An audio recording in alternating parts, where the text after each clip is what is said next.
Evening friends, आप सभी का स्वागत है आपके अपने चैनल वर्चुअस में। तो शिफ्ट नंबर 4 ओवर हो चुकी है। शिफ्ट 4 का जो एनालिसिस है मिल चुका है ऑलरेडी एक स्टूडेंट से। रीजनिंग, क्वांट्स और इंग्लिश तीनों का एनालिसिस मिल चुका है। डिटेल क्या क्या क्वेश्चंस थे, क्या उनके लेवल थे। तो बिना टाइम वेस्ट किए जल्दी जल्दी मैं आप लोगों को बताता हूँ, starting with the quantitative aptitude section. तो क्वाड्रेटिक इक्वेशन फिर से पूछा गया। क्वाड्रेटिक इक्वेशन के आपके इन टोटल 5 क्वेश्चंस थे, बड़े आसान सवाल थे। ठीक है। देन इस बार पहली बार अप्रोक्सीमेशन हमें देखने को मिला। अप्रोक्सीमेशन के भी रफली 5 क्वेश्चंस पूछे गए। देन डीआईज, बड़े इंटरेस्टिंग 2 डीआईज पूछे गए थे। एक तो लाइन ग्राफ डीआई पूछा गया, यहाँ पर लाइन ग्राफ डीआई था और शायद साथ में टेबल भी था, वो श्योर को एग्जैक्टली याद नहीं कर पा रहे थे। देन पाई चार्ट का एक सवाल था और पाई चार्ट में साथ में टेबल भी दे रखा था। इसके 5 क्वेश्चंस, ये दोनों डीआई ही लेंदी थे, क्वेश्चंस थोड़े लेंदी थे, सॉल्व करना डिफिकल्ट हो रहा था। देन एक टेबुलर डीआई एक और पूछा गया था और ये टेबुलर डीआई इन कंपैरिजन थोड़ा सा इजियर साइड पे था, ये आराम से बन रहा था। देन फाइनली आपके मिसलेनियस अर्थमेटिक के बचे हुए 10 क्वेश्चंस यहां पर बने और ये पूरा का पूरा क्वांटिटेटिव एप्टीट्यूड का टॉपिक वाइज आपका बाइफर्केशन। ठीक है।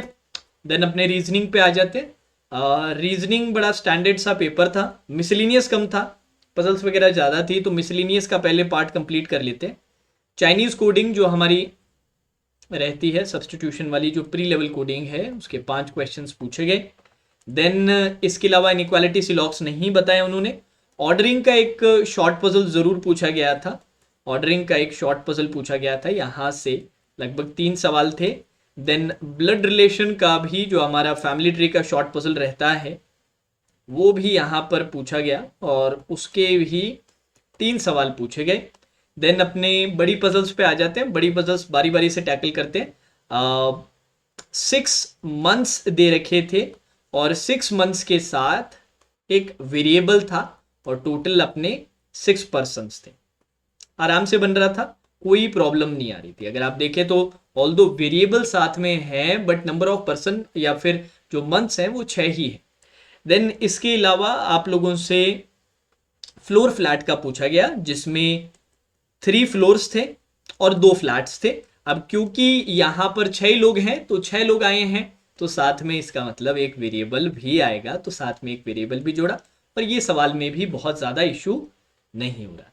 देन आप लोगों के 8 पर्सन की वर्टिकल स्टैकिंग कर रखी थी और किस तरह का सवाल था ये भी मैं आपको बता देता हूँ। 8 पर्सन था, वर्टिकल स्टैकिंग थी और कोई वेरिएबल नहीं था, नो वेरिएबल। 5 क्वेश्चंस थे, बहुत आराम से बन रहा था। कई बार होता है ना कि ये पर्सन पहले परचेज करता है, कुछ खरीदता है, फिर इसके बाद ये वो परचेज करेगा, ये वो परचेज करेगा, सेम ही आइटम है। ऐसे नहीं कि आइटम का भी वेरिएबल है कि इसने पहले खरीदा, दूसरे नंबर पे ये, तीसरे पे, इस तरह से अपने वर्टिकली स्टैक कर देते हैं ना। 8 पर्सन का बहुत आराम से बन रहा था। देन इसके अलावा आपके एक स्क्वायर सिटिंग अरेंजमेंट था, स्क्वायर सिटिंग दे रखा था, स्क्वायर अरेंजमेंट था और बिना वेरिएबल के था।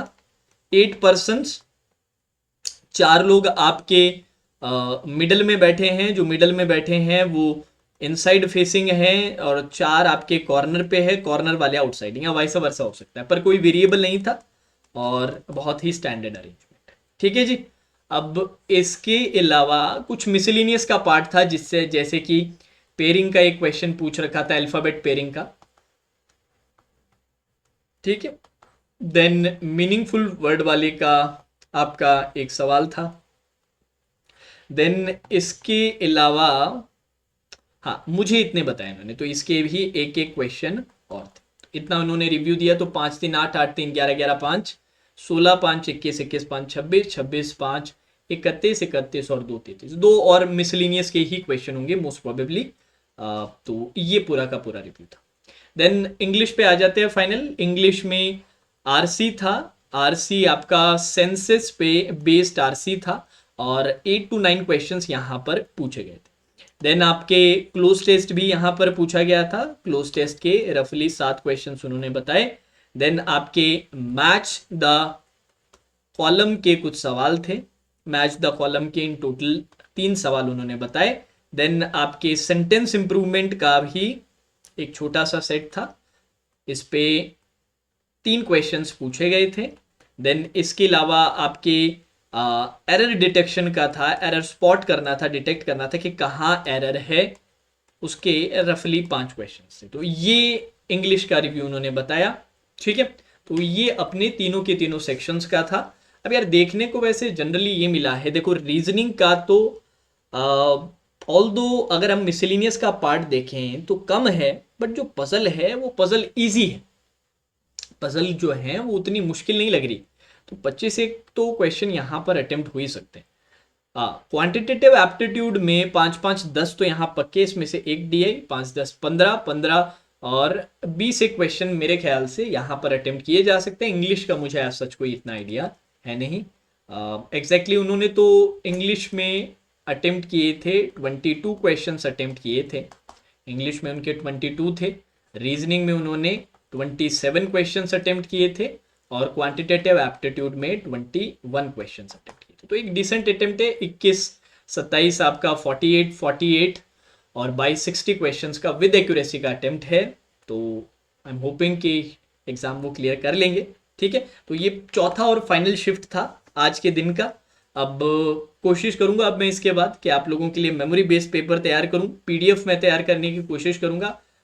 ऑलरेडी सारे किस टाइप के सवाल आए हैं वो मुझे मिल चुका है। एग्जैक्टली तो यार बच्चों के इन्फॉर्मेशन याद नहीं, बट उसी टाइप के क्वेश्चंस तैयार करके एक पीडीएफ आप लोगों को 8 बजे तक तो नहीं दे पाऊंगा, 9 या 10 बजे तक आप लोगों के साथ टेलीग्राम चैनल पे शेयर कर दूंगा। मैं टेलीग्राम चैनल का नेम बता देता हूँ, अगर कोई वो पीडीएफ लेना चाहे, डाउनलोड करना चाहें तो वर्चुअस नाम से टेलीग्राम चैनल है।